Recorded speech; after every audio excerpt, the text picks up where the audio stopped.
Внимание! Говорит и показывает Москва. So you into the $95,000. So you got that problem covered. Now you got the $95,000. You buy the goods. All right. Now what does Walmart do? They compete on the price. We sell for less. What do they sell for less? That which you can get anywhere else. That's comparative. We sell for less. That which you can find anywhere else.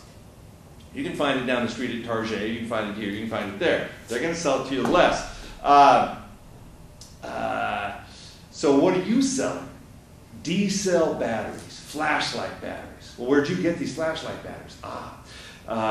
You know somebody who's a friend, knows somebody whose mom's got a nephew who works on the loading dock in a factory in Kiev that makes D-cell batteries that used to supply the Soviet Navy.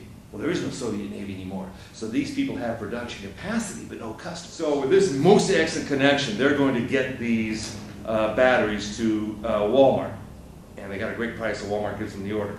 And they can finance it because Uncle gave them the money. Now, in every one of these contracts with these big businesses, there's the face of the contract, there's the details on the back, there's the routing guide, which is a book connected on these big businesses, the ones that compete on price anyway.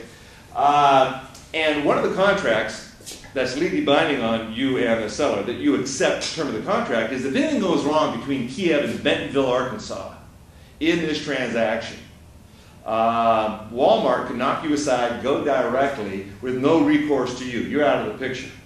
Okay? What are the chances of something going wrong in an international trade transaction between Kiev and Bentonville, Arkansas? 100%.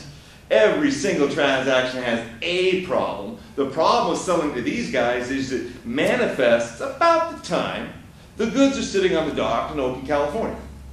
Okay? And the deal falls apart. You own the goods sitting on the docks in Oakland, California, and the deal's off. Now what? Everybody knows you got stuff sitting on the docks. You think you're going to get your money out of them? No. So that's generally how these things go. I hear so many stories about these things where the people, they don't get burned, it just falls apart. And somewhere in the middle of the process, and it all goes away. Okay? So don't worry about them not buying or not paying. They're first rate. Problem is, can you deliver? Probably not at this level. We'll talk about another level later. Okay, let's say you get the money delivered on, you get the goods delivered on time, everything's perfect. The goods are then put on the shelves in plenty of Walmarts. Okay? So if your goods go on the shelf at Walmart, somebody else, another company's D-cell batteries are going off. What will Eveready Battery Corporation of Cherry Hill, New Jersey do when they find they're losing sales at Walmart because you, working off your kitchen table in Wallingford, have just bumped them off the shelves at Walmart? What are they going to do?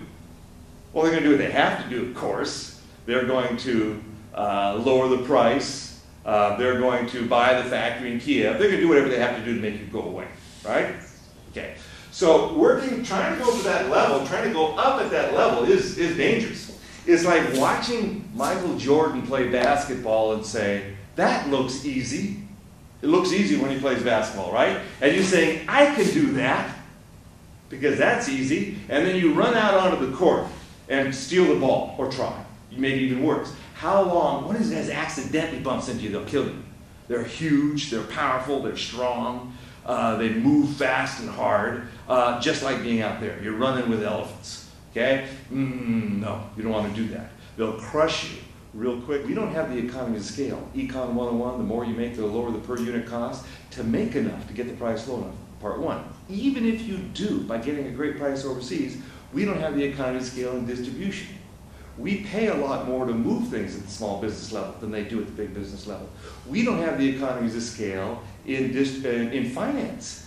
These huge companies borrow gold from sovereign nations, short it out on the market, take the proceeds, and do carry trade operations with the Japanese yen.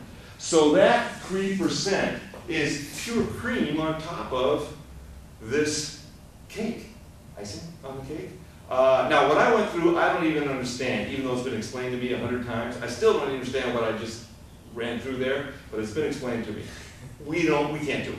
Okay, maybe we don't want to do it too because this kind of stuff seems to be getting into trouble. But we can't handle any of that. We literally have no business at that level. Now, in the 80s, when Walmart began attracting flack for their success, one of the big complaints that was lodged against Walmart was, you don't buy enough from small businesses. You only buy from huge businesses. And they got a lot of complaints. And the fact of the matter is, most small businesses that approach Walmart were told no. So they got a lot of complaints. The Walmart people said, how are we going to handle this? This is kind of a public relations disaster forming here. How are we going to handle this? So they said, this is what we're going to do. We're going to set up an entity on the side. And you can actually go to the Walmart website that says, we buy from small businesses, click here. Okay, and then it takes you to another website, an arm's length website, where you can send in your sample, and the Walmart associated crew will review your sample for $175. Okay, used to be free, now it's $175.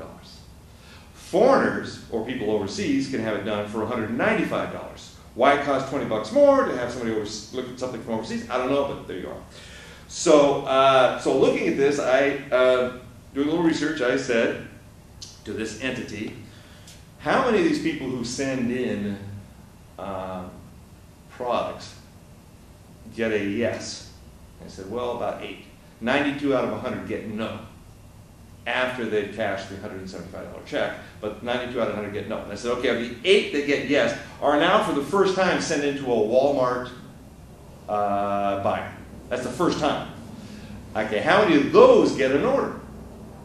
And they wouldn't talk to me anymore. Game over. Now, why I wanted to do is I wanted to get how many people are bankrupt in what amount of time of trying to go and do business with Walmart. That's what I wanted to end up with, but they probably perceived that, and we're not going to help them. So 92 out of 100. Now this is, some people just do not like Walmart, and they spend a lot of time attacking Walmart.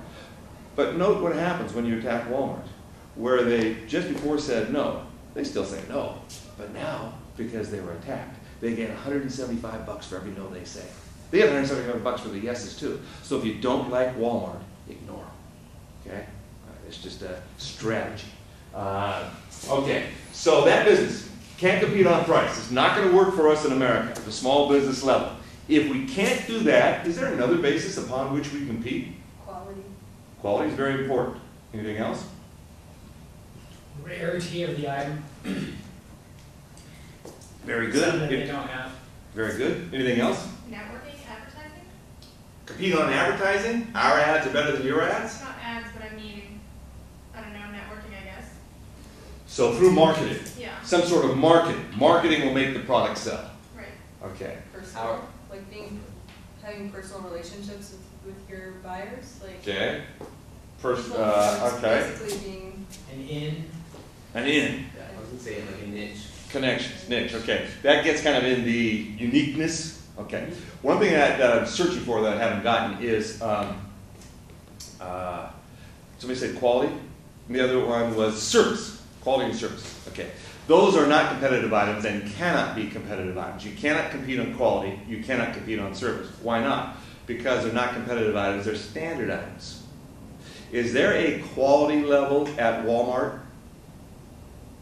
Yes. There's a quality level at Walmart. You know what it is. It's the same as Toys R Us. It's the same as Target. It's the same as Safeway. There's a quality level that you know. Is there a service level at Walmart?